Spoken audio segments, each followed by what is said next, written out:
Welcome to this section E8351 Digital Logic Circuits, Unit number 2, Representation of Logic Function. So this is the continuation of the previous video, that is unit number 2.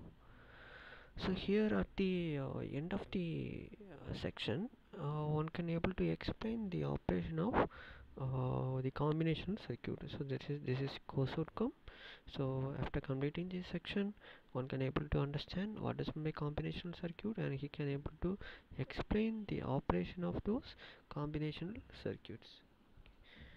So today we are going to see the two forms, that is sum of product and product of sums. Okay, a boolean function is an algebraic form of boolean expression.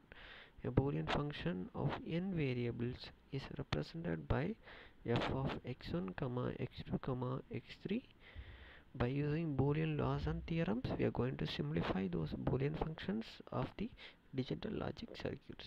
Okay, so here we have two different types of boolean function represented as follows: sum of product form, product of sum forms, and canonical forms.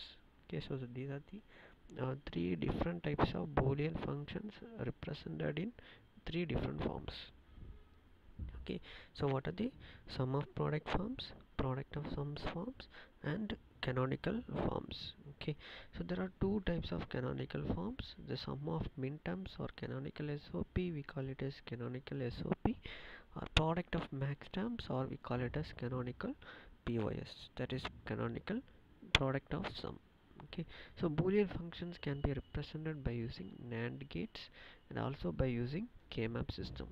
Okay, so here the boolean gates can be represented by using some, or by implementing some NAND gates in the circuit. We can able to create this canonical SOP and canonical POS, or we can use the K-map system for simplifying those circuits. Okay, so we can standardize the boolean expression by using two standard forms, that is sum of product form and product of sum forms. Okay, so standardization of boolean equations will make the implementation, evolution, and simplification easier and more systematic. So here the examples of sum of product term and product of sum form is given. So here the sum of product means, the definition is a method for simplifying the boolean expressions of logic gates. So SOP form representation is most suitable to use sum in FPGA. Okay, so this sum of product form is very much suitable for FPGA circuit. So this is very important. Okay, some examples are given: AB plus ABC plus CDE. So here each terms are in multiplication, so that's why we call it as sum of products. So many products are summed together, so we call it as sum of product form. Okay, so next one, the examples are given, that is A plus B into A plus B plus C into C plus D. Okay, so here many sum terms are multiplied together.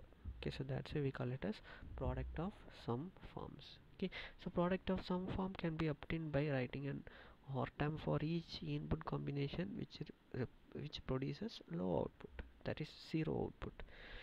Writing the input variables if the value is 0, and write the complement of the variable if its value is 1.